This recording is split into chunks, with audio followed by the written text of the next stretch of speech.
Hi, everybody. Meteorologist Joe Cioffi, weather in 5 days in 5 minutes. Very quickly off the top, I am going to be at the Bayonne Public Library in Bayonne, New Jersey tonight for my presentation on winter weather, and that's at 7 o'clock Eastern Time.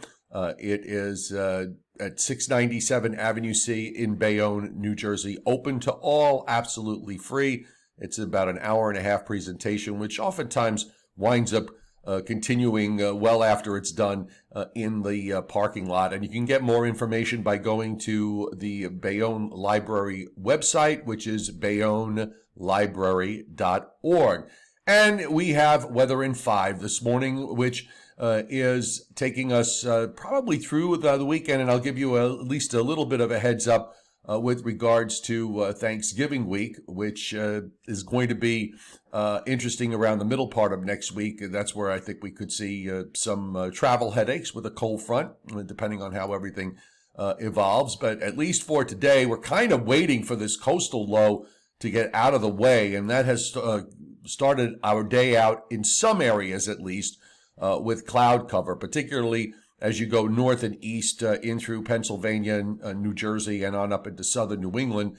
And temperatures this morning are in the chilly upper 30s and low 40s just about everywhere, although it is a bit warmer as you get down to Maryland and northeastern Virginia because we're seeing a bit of sunshine there. No real weather headaches today, but you'll notice that a lot of the action now is shifting out into the west, particularly into the southwest, where we have various winter storm warnings and winter weather advisories and flash flood watches across southern Arizona, the southern half of Arizona into California, as well as up into Nevada, and then extends up through the Rockies into Wyoming.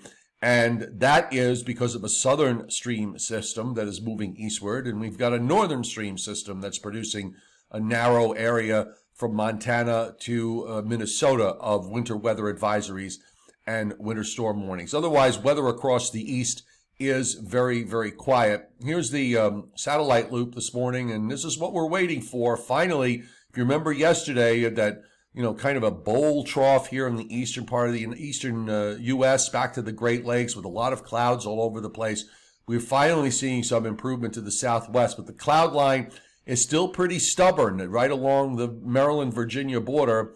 And we've got to wait for this coastal low that is developing out offshore to get out of the way. As far as precipitation goes, not a whole lot happening, getting a little bit of precip up in upstate northeastern New York, and some very light precipitation showing up on the local radars from southeastern New England to just off the New Jersey-Delaware coast. Otherwise, radars here are very quiet. Just want to go back to this satellite loop for a moment, and you see all that energy in the southwest. So that's a pretty wrapped up little upper low there that is coming in the southern part of the jet stream. And that's really the battle as far as the forecast is concerned going forward, is those two streams, those two separate streams of the jet and how they interact with each other.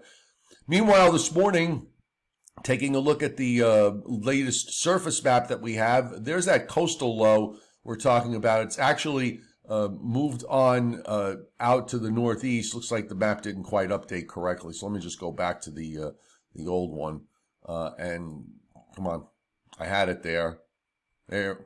Well, for some reason, I'm not sure what's going on here, because this is yesterday's weather map, but nonetheless, they're probably in the middle of updating it. Bottom line is there's a coastal low offshore. We're waiting it to get out of the way, and once it does, it gets better. So if it breaks out into sun where you are in northeast Virginia and into Maryland, and perhaps points a little bit further north, you'll make upper 40s and low 50s. If you wind up staying in clouds for a good part of the day, temperatures are going nowhere, staying mostly in the mid and upper 40s. And in fact, if you look up the Hudson Valley and up into Massachusetts and Rhode Island, some places not getting out of the 30s. I think Thursday should be a better day. We should make it up into the upper 40s and lower 50s everywhere. We've got a cold front coming on Friday, so ahead of it, we could push well up into the 50s in many locations from northeast Virginia to southern New England. Maybe a few spots get close to 60. Then it gets a little colder over the weekend. We don't have any real cold air. This is just what I often call do-it-yourself cold air. It's rather seasonal or a little bit below average for this time of year, but it's not that true Canadian Arctic cold. So we'll be in the low and mid 40s for highs on Saturday, and that's going to be ahead of a low that's going to be coming up from out of that southern part of the jet stream.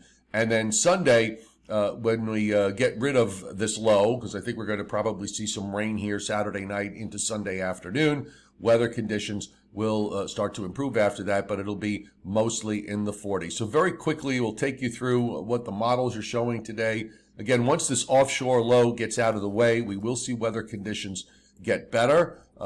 Tomorrow looks nice and sunny for everybody from Northeast Virginia to southern New England. Friday, weak cold front comes through, throw in a chance for a shower or two, but nothing special. The front stalls out. You see this wave coming out from the Gulf states and moving northeastward. Looks like the primary low wants to go up the west side of the Appalachians to about Pittsburgh, and a secondary low developing right along the immediate coast. So this is mainly a rain event. I just don't think it'll be cold enough unless we get a flatter wave that goes out to our south. I don't think we're going to see anybody getting any important accumulating snow out of this. Then the low moves away. We get into Thanksgiving week. So the main threat time, by the way, for rain would be later Saturday afternoon, Saturday night, into Sunday afternoon until the low pulls away to the northeast. And then Monday and Tuesday of next week look pretty good, but it looks like a major storm will be coming out of the plains and Rockies and heading up into the western Great Lakes. So this could pose a problem on the travel day, next Wednesday, ahead of Thanksgiving, with some showers. But I don't think it looks like any big deal at this point. And there actually are some questions as to whether this storm is going to come out this strong heading into the Great Lakes. Not all the weather models are on the same page. So that's it for Weather in 5. Yes, I am growing a goatee and enjoying it. So I will be at the Bayonne Library in Bayonne, New Jersey tonight, 7 o'clock Eastern Time, bayonnelibrary.org to get directions. It's open to everyone, absolutely free. Come on out. We have a lot of fun at these presentations, and I will be live streaming that tonight on my YouTube channel, Joe Cioffi. So join in. And if you have a Gmail account, you can subscribe to my YouTube channel with your Gmail account, and therefore get on the chat board, and you can ask questions from home if you'd like. We'll be taking questions both from home and from your home, and also at the library itself. So thanks for being here. We will see you later. Look for website posts and tonight's live stream from the Bayonne Library.